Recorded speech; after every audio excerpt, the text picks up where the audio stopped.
pantalla completa. Bien, y ven que dice resumen del Perfecto. módulo 2 para el día de hoy, o sea que es este archivo. Bueno, estas son las frases que Y siempre ahí corre. me han acompañado. Gracias, Fabi. ¿Vos me ayudás? Bueno, en el video, que ustedes lo van a ver con toda la pausa y van a poder reflexionar sobre cada tema, los temas que transita esa presentación, que es parte de la que vamos a ver hoy, es precisamente el origen de las instituciones humanitarias. Y ahí, ¿por qué traemos esto? Bueno, porque FADEA claramente hace una distinción en este sentido y por eso el nombre, ayuda humanística. Y bueno, esto es histórico. De hecho, esto da cuenta de cómo se origina la Cruz Roja, pero también anterior a la Cruz Roja, muy allá, cerca del 1600, los San Camilo de Lelis. Esto es importante mencionarlo porque allí en España está Bermejo, que continúa con esta obra. Aparecen las primeras organizaciones y para algunos que son de aquí del oeste, reconocerán también la obra de San Juan de Dios, que incluso hay varias clínicas y demás. Bueno, San Juan de Dios tiene una historia parecida a la de San Camilo de Lelis y funda una congregación allí, fundamentalmente asistiendo en momentos de guerra. Bueno, San Juan de Dios fue a partir de un incendio. Bueno, pero lo concreto, para ir haciendo eje en las instituciones, como es la Cruz Roja, es que todas estas instituciones basan su labor en el concepto de lo humanitario. Y si bien hoy día pareciera que es todo un sinónimo, no lo es así. Por eso este momento de hacer esta distinción, ¿sí? Generalmente todo lo humanitario está más relacionado a lo benigno, a lo caritativo, a lo benéfico, a la vulnerabilidad de la persona. Por eso es que está más relacionado a campañas humanitarias y muy relacionado con las crisis, las emergencias y las catástrofes. Por eso aquellos que transitan por Cruz Roja, bueno, precisamente van a ver que hay toda una labor orientada a lo humanitario desde ese lugar de asistir en emergencias y catástrofes. Eh, Al margen de eso, también hacen toda una labor, bueno, aquí en Buenos Aires, por ejemplo, que lo menciono porque aquellos que quieran hacer el curso de primeros auxilios, ahí en la filial de Saavedra es maravilloso el curso que se hace y además hacen eh, movimientos hacia el barrio Mitre. Bueno, en fin, es una labor muy interesante. Pero bueno, en definitiva lo que queríamos remitirnos era lo conceptual, ¿sí? Y obviamente cuando hablamos de lo humano estamos hablando de la naturaleza del hombre. Lo humanitario es lo que está más relacionado a la parte más vulnerable y donde por lo general está relacionada con acciones que conllevan bienes materiales, que conllevan alimentos, medicamentos, sí, toda esa asistencia humanitaria, donde además para este tipo de instituciones requiere de una logística y de un funcionamiento donde no necesariamente el que organiza la logística tiene que tener una mirada humanística sobre el abordaje, porque no es la persona que está en relación con el otro.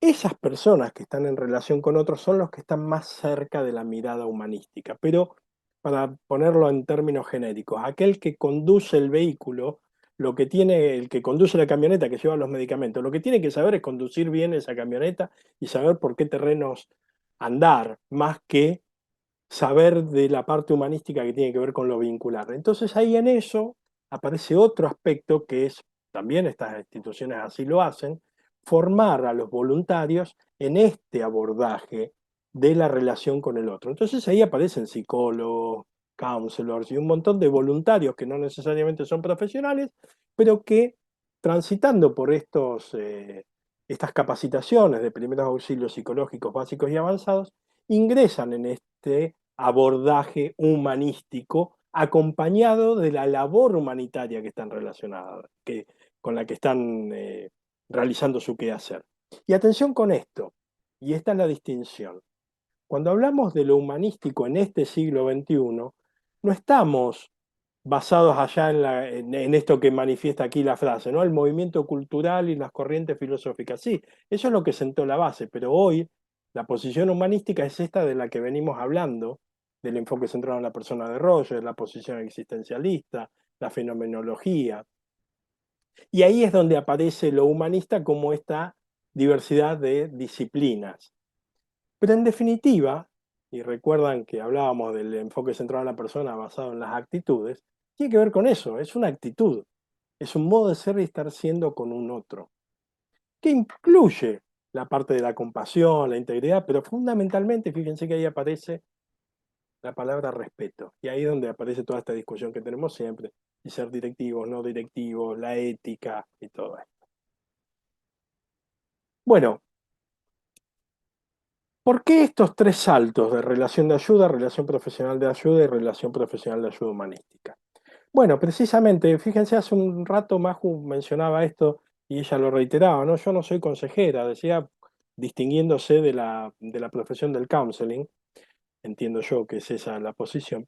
Y precisamente lo que hemos venido a traer con esta formación es enfocarnos en la relación de ayuda, no necesariamente en los profesionales. Obviamente sí, a los profesionales le contribuye, pero alguien puede estar en la relación de ayuda sin ser un profesional. Por eso que hablamos del primer eslabón de la cadena de ayuda y esto que nos traía Fabiana también, que es, bueno, no tengo que ser un profesional para ayudar a un otro que está ahí en esa situación de necesidad de ser ayudado. Y bueno, y obviamente de la relación de ayuda, cuando el, el profesional, valga la redundancia, se profesionaliza, se convierte en un profesional de la relación de ayuda. Y si además de eso le agrega esta mirada, que podríamos decir la mirada del enfoque o la mirada desde la filosofía humanística, se convierte en un profesional de la relación de ayuda con esta mirada humanística. Y siempre aparece la palabra relación, porque recordarán que lo mencionábamos la vez pasada, que en esta ayuda lo que se juega como elemento central es el relato. Recordarán que yo les decía que relación deviene de relatio. Entonces ahí aparece toda esta cuestión de cómo escuchar, cómo acompañar y demás.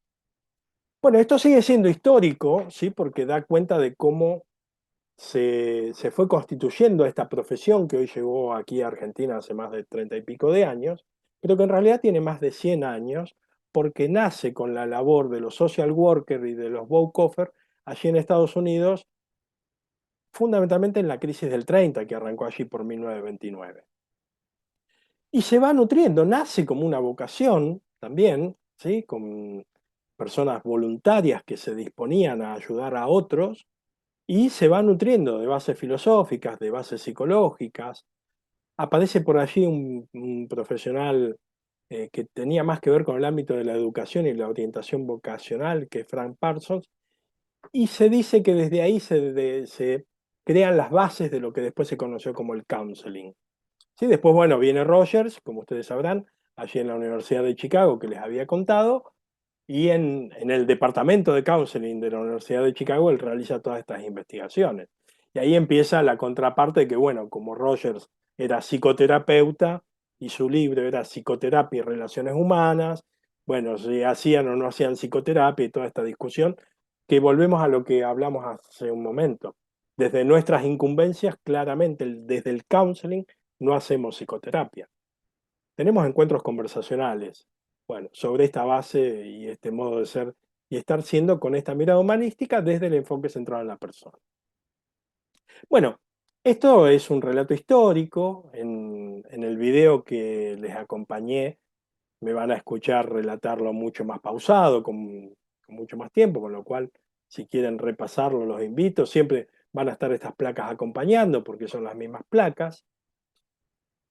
Aparece allí esta concepción que la hablamos la vez pasada, que empieza a aparecer esa cuarta dimensión, ¿sí? Porque hasta los 60, 70 se hablaba de los seres humanos como biológicos, psicológicos y sociales.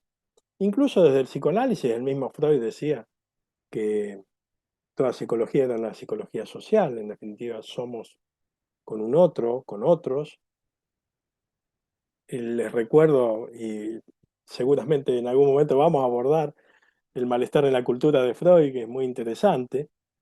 Y allí por los 70 aparece Aaron Antonovsky, eh, y trae este concepto de la salutogénesis, que bueno, en definitiva tiene que ver con esta mirada humanística de la que nosotros estamos hablando, eh, y empieza a aparecer allí también toda la mirada desde un enfoque holístico.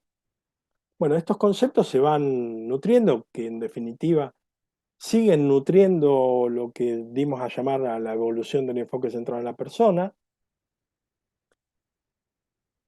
Y esta es la distinción, en definitiva, y por eso a la fundación le hemos puesto el término humanístico, porque en definitiva tiene que ver con un modo de ser y estar siendo en la relación de ayuda, para incluso separarnos de la labor humanitaria, porque como ustedes sabrán, si bien podríamos estar haciendo, o si las circunstancias así lo demandan, podríamos desplegarnos en una ayuda humanitaria, nuestra labor está más centrada en lo humanístico en tanto que somos profesionales y también no profesionales de la relación de ayuda que se brindan a un otro desde ese marco y no necesariamente desde armar una logística para acercar alimentos. ¿Sí?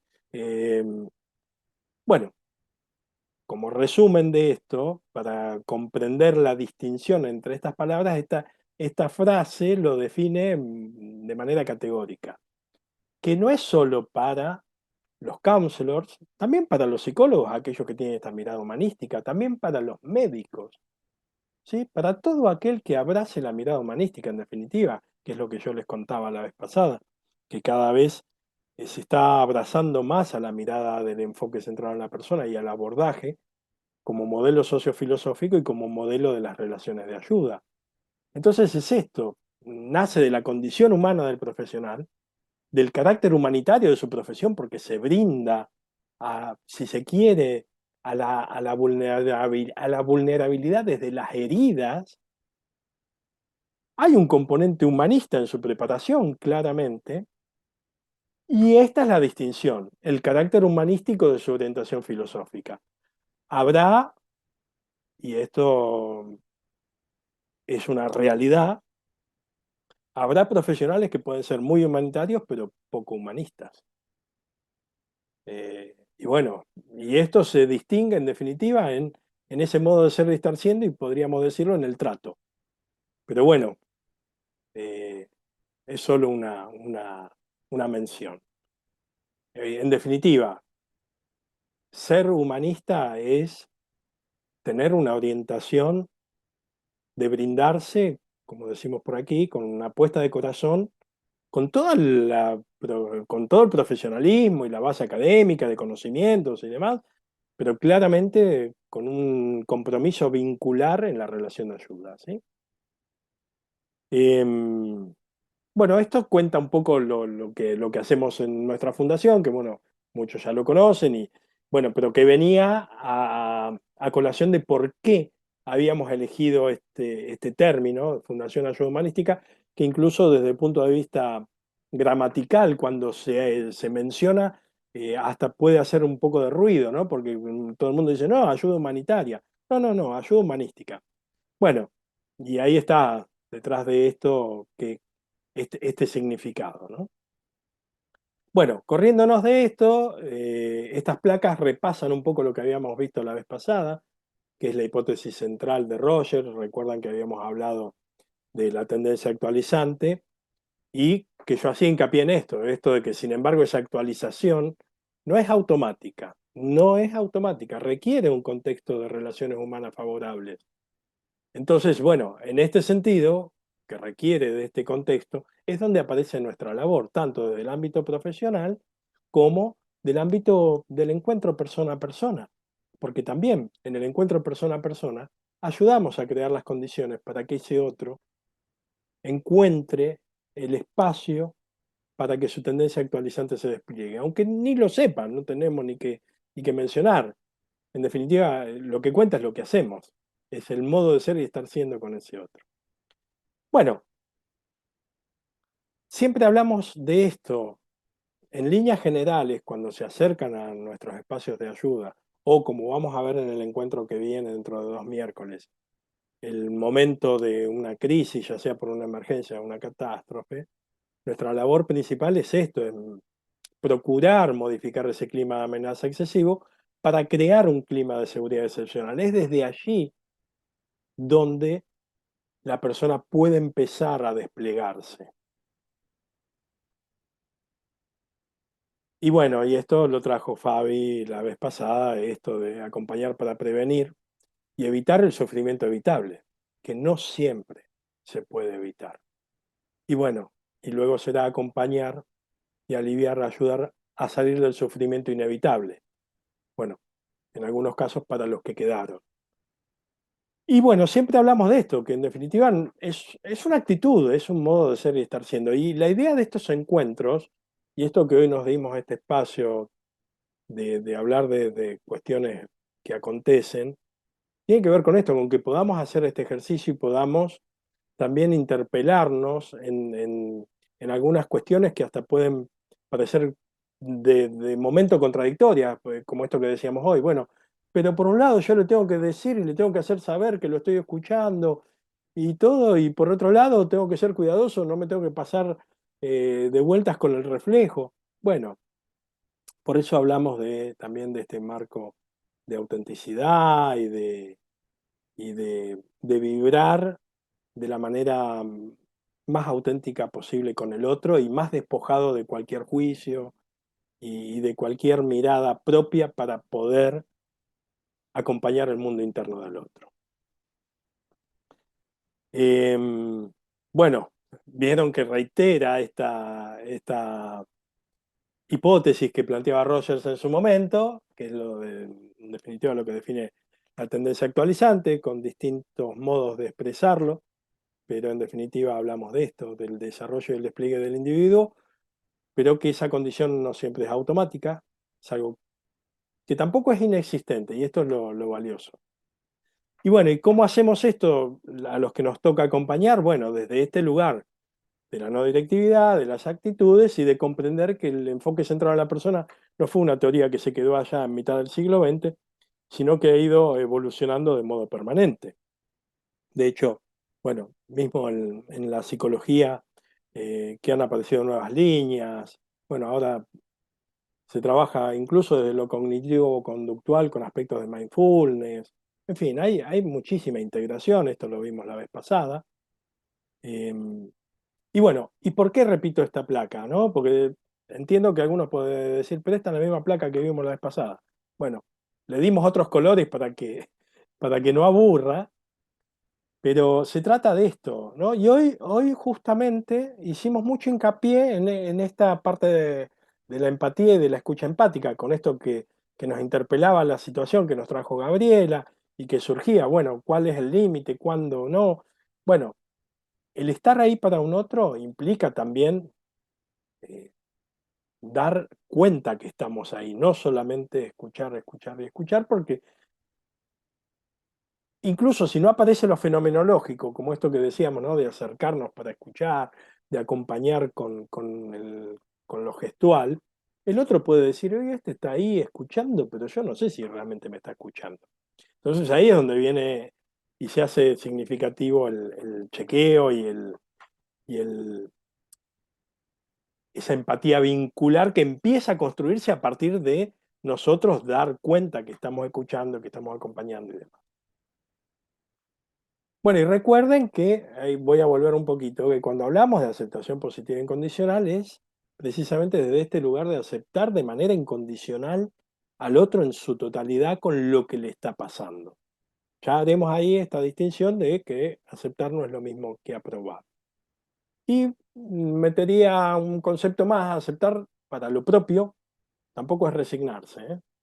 Eso es otra leyenda, que seguramente lo vamos a hablar, ¿eh? En la medida que vayamos en los encuentros vamos a ir pasando por esto. Bueno, esta placa sí repite aquella que habíamos hablado en su momento de cómo ha ido evolucionando en tanto concepto y también cómo había aparecido el concepto del experiencing, que también hoy apareció en el principio del encuentro cuando hablábamos de la valoración organísmica y que cuando hablamos de experiencia, desde la concepción de Rogers y de Gendrin, hablamos de la experiencia organísmica, de esta eh, esta cuestión visceral, podríamos decir, ¿sí?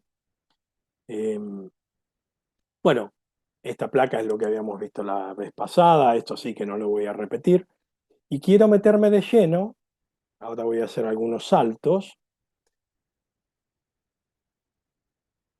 Es importante mencionar, aunque la pasé, que todas estas expresiones pudieron ser ratificadas desde la investigación. Y en esto que les traje hoy del libro, tanto el de psicoterapia y relaciones humanas y el libro del proceso en convertirse en persona, Rogers vuelca allí sus investigaciones.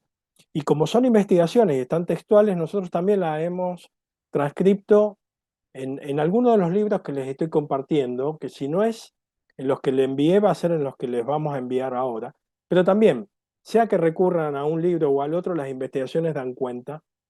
Y para llevarlo a lo llano, era esto que les mencionaba la vez pasada, que aquellos procesos que habían sido más exitosos en cuanto a desarrollo y despliegue habían sido aquellos en los cuales los consultantes o pacientes se relacionaban con su experiencia, es decir, con sus sentimientos, con lo que les pasaba, con lo que les estaba pasando, ¿sí? Para distinguirlo de un encuentro meramente cognitivo y de razonamiento de una situación, ¿sí? Si no, bueno, recuerden esto, ¿no? El sentimiento detrás de las palabras.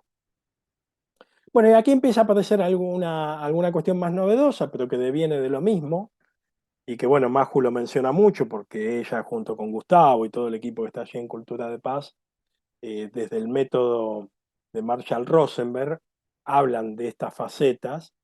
Recuerden que Marshall Rosenberg era un discípulo de Rogers, entonces él crea el método de la comunicación no violenta y en definitiva todo su sustento es de esto que estamos hablando, del enfoque centrado en la persona y del modo de ser y estar siendo. Entonces, ¿por qué traemos esto? Bueno, porque es desde ahí donde también orientamos nuestro quehacer. Y es desde la observación, los sentimientos, las necesidades y bueno, Marshall Rosenberg dice como cuarta cuestión las peticiones. Nosotros acá ponemos reflexión porque lo estamos llevando a nuestro quehacer. ¿Y qué significa? Bueno, la observación es intentar comprender la realidad que nos rodea y en lo social lo que acontece en cada lugar en particular. Por eso también que nuestros directores regionales nos traen la realidad de su propio lugar, de su propia provincia, y de ahí vemos cómo podemos acompañar los sucesos y revisar los sentimientos. Entonces, en el método de Marshall Rosenberg, bueno, es esto, es observar, conectar con los sentimientos, bucear en las necesidades y después dice, bueno, y en base a eso hacemos la petición. Bueno, nosotros, en definitiva, lo que traemos con esto es, bueno, es un espacio de reflexión porque estamos hablando de nuestro quehacer, tanto profesional y en definitiva como un quehacer social. Pero siempre explorando estos aspectos, la observación de la realidad, cómo la entendemos, cómo la comprendemos, qué sentimientos nos produce, qué podemos hacer con eso desde nuestra labor, ver las necesidades, tanto las nuestras como a las de aquellos a las que nos proponemos brindar ayuda, y reflexionar para procurar que nuestro quehacer sea lo más eficiente posible. Por eso, y ahí doy un salto, ya me salgo en particular de la observación que plantea Marshall Rosenberg, y entro en la observación de nuestro observatorio social, que es el que procura realizar investigaciones para dar cuenta de lo que sucede en la sociedad y poder dar respuesta con programas. Y a veces, cuando no se puede hacer esa labor tan profunda, bueno, por lo menos la observación es que cada uno explore en sus espacios cuáles son las necesidades y de qué modo podemos ayudar y acompañar esas realidades. De ahí surgen programas como el de Cultura de Cuidado en las escuelas y tantos otros programas que tenemos. Bueno, y este es el salto de presentación. Todas estas diapositivas son las que en la presentación que les compartí la van a ver una por una y me van a escuchar, porque en definitiva trajimos a tres autores para observar la realidad de este humanismo del siglo XXI. Y ustedes recordarán que una de mis maneras de abordar el compartir los saberes es, bueno, como decía Séneca, ¿no? Traeré los libros y marcaré las partes que considero más significativas para que no tengas que andar buscando por todas partes. Bueno, yo traigo los libros, recurro a las partes y después obviamente les digo, búsquenlo en estos libros y léanlo completo, que sin duda son todos muy enriquecedores. Pero bueno, en tanto presentación como teníamos hoy esta hora, hora y pico, bueno, no podía extenderme tanto. Bueno, estos tres autores lo que hacen es un recorrido para analizar el humanismo en este siglo XXI con estas realidades, con la inteligencia artificial, con el transhumanismo, con las crisis particulares de este tiempo. Pero yo lo que quería rescatar de todo esto, que insisto, lo van a ver al detalle, cada una de estas diapositivas la van a ver una por una, y un recorrido de lo que pensamos juntos, quería rescatar algunas de estas placas como esta, ¿sí? Em, por ejemplo, que en el ámbito de la enseñanza y del aprendizaje, recordarán que trajimos algunos conceptos de Paulo Freire, del mismo Rogers en el enfoque centrado en el alumno, que, bueno, que parece ser que ya nos estamos dando cuenta que lo que ahora se sabe en el futuro podría cambiar. Esto, bueno, para el ámbito de la enseñanza, de la educación, es clave, ¿sí? Y que ya el aprendizaje es un proceso y no un producto por obtener. Por eso ya Freire, sí, Paulo Freire en aquel entonces, hablamos de mitad del siglo XX ya, hablaba de esa educación bancarizada, decía, miren que el alumno no es una caja a la cual le tenemos que depositar los conocimientos y los saberes. Es más, creo que hoy día el gran desafío en las escuelas es que los alumnos traen muchos saberes que los maestros no saben. Bueno, y habla del viaje vitalicio, es interesante porque nosotros estamos en esta mirada de la educación permanente, y esto también es una mirada que trae la UNESCO, ¿sí? Y bueno, y ahí habla de la posición de los facilitadores, de los profesores, de los maestros, de ser eh, esto, ser facilitadores y estar abierto a aprender con un otro. Em, Tanto es así que un poco también hoy surgió, ¿no? Esto en un momento, que es que cuando hay un buen grupo de aprendizaje, como puede ser este en el que estamos aquí, hoy porque estoy hablando yo, pero si estuviéramos ahí como estábamos hoy en el diálogo y viene una persona fuera del grupo, no puede dar cuenta quién es el facilitador y quién es el que está aprendiendo, porque todos empiezan a conformar una capacidad de desenvolverse en los saberes que se hace un saber compartido. Eh, y bueno, de este profesor, de estos tres autores, ¿sí? Uno de ellos es este profesor, Javier Elso, eh, también salteo algunas placas, pero hay algo que empieza a ser fundamental, que es ver el impacto de las tecnologías. Bueno, mucho se está hablando incluso de lo que está aconteciendo con la inteligencia artificial, y es tan vertiginoso que no da tiempo ni siquiera para los debates éticos. Bueno, y esto me encantó, por eso la traje, esta placa, que es de Javier Elso, ¿eh? Nada más que, bueno, yo me permití ahí ponerlo un poco más grande, que es darse un tiempo para pensar con otras personas. ¿Qué es esto que estamos haciendo aquí, sí? Y esto que necesitamos pasar de la aceleración a la resonancia. Esto de quedar resonando con lo que escuchamos de un otro, con lo que nos pasa mientras lo escuchamos, con lo que comprendemos que le está pasando al otro y al mismo tiempo se lo compartimos para ver si es así eso que estamos sintiendo y si estamos acompañando del mejor modo que podemos acompañar, que es despojarnos de todo lo nuestro para entrar en el mundo interno del otro. Em,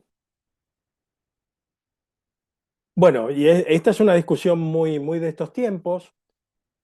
No es para este momento de profundizar en esto, pero sí lo traigo, lo acompaño, porque, insisto, en el video que van a recibir, o que ya recibieron, mejor dicho, está en el módulo uno. Este video es la segunda parte de la masterclass. Van a ver que me extiendo un poco más en este sentido. Pero esto me parece central, ¿sí?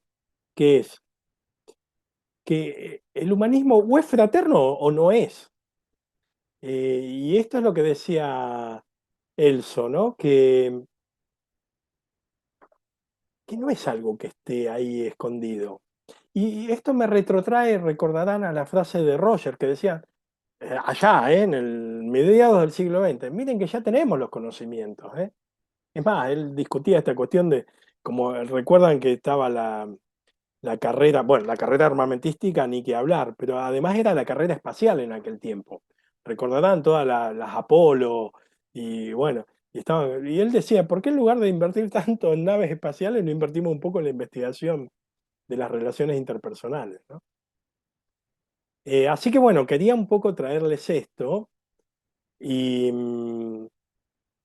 y este aporte que cuando hablamos de, fíjense qué curioso, esto lo trae Andrés, pero me parece muy interesante. Hablamos tanto de lo centrado en la persona, pero en realidad está hasta descentrado de lo humano, y uno ahí podría hacerle ruido, decir, ¿cómo es? Está centrado en la persona, pero está descentrado en lo humano. Es porque en realidad el centro es la existencia misma, lo planetario, lo que nos rodea, lo que nos acontece, lo que nos pasa, nuestra dimensión biológica, psicológica, social, espiritual.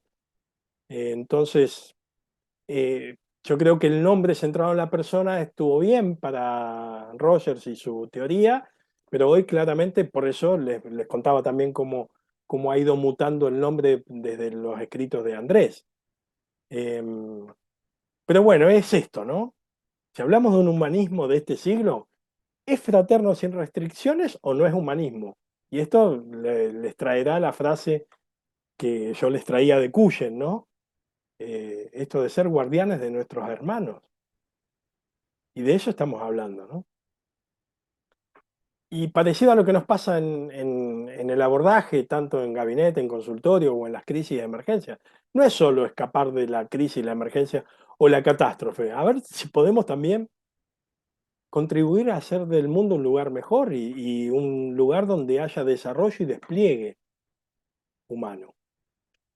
Bueno, por eso que les contábamos de nuestro quehacer y esto que ahora para ustedes es común, pero para nosotros fue un agregado muy significativo, esto de no solo presentarnos como el primer eslabón de la cadena de ayuda, sino esta cuestión de orientar todo nuestro quehacer y toda nuestra existencia para hacer del mundo un lugar mejor en el más profundo sentido humanístico. Entonces, si bien es cierto que tenemos esa labor profesional y para no profesionales también, brindándoles estos saberes, también hacemos algo más que eso. No estamos solamente centrados en la relación de ayuda. Podemos contribuir a hacer del mundo un lugar mejor. Bueno, esto tenía que ver con que conozcan cómo es nuestra fundación, para que sepan en definitiva por qué lugares están transitando y cuando decimos de esta gran casa, que todas esas son puertas que se abren y que, bueno, además tenemos un formato ahí totalmente circular de funcionamiento. Y les voy a dejar un par de frases porque me encanta esto, me encanta. Fíjense qué maravilloso, ¿eh? Fíjense, la unidad ontológica de la humanidad total es tal que, y atención con esto, cualquier persona, cualquiera de nosotros, que vence el mal en sí, inflige tal derrota al mal cósmico que las consecuencias de esta victoria repercuten beneficiosamente en los destinos del mundo. ¿Y por qué me encanta tanto esta frase? Bueno, porque quizás no en este sentido tan filosófico o metafórico, pero hay una película que yo ahora se las voy a estar regalando, que apenas son 10 segundos, que en algún punto habla de esto y lo dice con otras palabras, pero es maravilloso. Eh, y por eso digo esto, pareciera que necesitamos algo de épica. What we do in life echoes in eternity. Y es esto, ¿eh? Lo que hacemos en vida hace con la eternidad. Me van a escuchar en aquella presentación, aquellos que lo vieron, bueno, ya sabrán que hice una lectura en particular con relación a las guerras. Y esto se contrapone porque justamente esto es en un contexto de guerra, pero ahí no se ve que está en guerra. Lo importante es la frase, ¿está bien? Y les remarco esta parte porque no la vimos nosotros aquí el miércoles, pero sí está en la masterclass, para prestar mucha atención a la responsabilidad en relación a lo que acontece con las guerras y de lo que está aconteciendo en tanto estos conceptos de batalla cultural. Yo no quiero entrar en discusiones políticas y mucho menos de este momento porque ya creo que es de público conocimiento que esa viva voz que se manifiesta este concepto de la batalla cultural. Pero no es nuevo, no lo inventaron estos grupos de ahora. Esto es de muchísimos años y no se llamaba la batalla cultural, se llamaba la eterna batalla por la conquista de la mente de los hombres. De los hombres como concepto de humanidad, ¿sí? De los hombres, de las mujeres. Y, y como les decía, no es para entrar en una discusión política, sino para hacer un espacio de reflexión en tanto los términos. Y yo concluía, y un poco se los comparto hoy aquí, que si vamos a pensar y reflexionar sobre la humanidad en términos bélicos, bueno, seguimos cometiendo los mismos errores de siempre. No creo, y esta es mi experiencia y mi compartir, no creo que sea en términos bélicos que podamos hacer del mundo un lugar mejor o que podamos reflexionar sobre aspectos que modifiquen para bien el despliegue de la humanidad. Bueno, es esto, creo que con esto, sí, 20:57 he cumplido más que bien con mi compromiso de horario. Eh, y decirles y transmitirles mi agradecimiento de siempre por tanto. Quizás pueda parecer que esta presentación poco tiene que ver con las bases académicas del enfoque. Sin embargo, me animaría a decir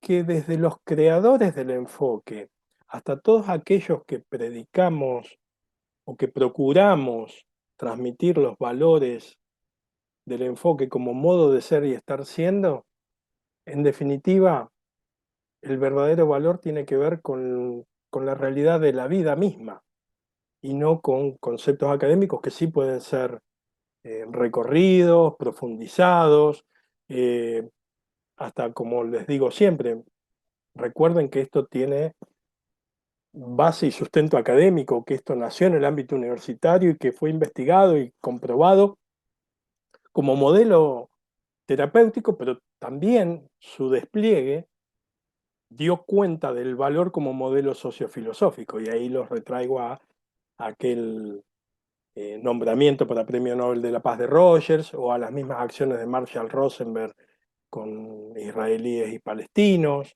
Rogers en su momento con los conflictos de Irlanda, eh, con lo cual siento que la mejor manera de honrar una formación del enfoque centrado en la persona y dar cuenta de su valor es ponerlo en contexto de realidad de vida y en contexto de quehacer profesional. Bueno, ahí estamos con nuestra fundación y todos los que estamos allí demostrándolo en el día a día, haciendo. Bueno, de mi parte, gracias por tanto.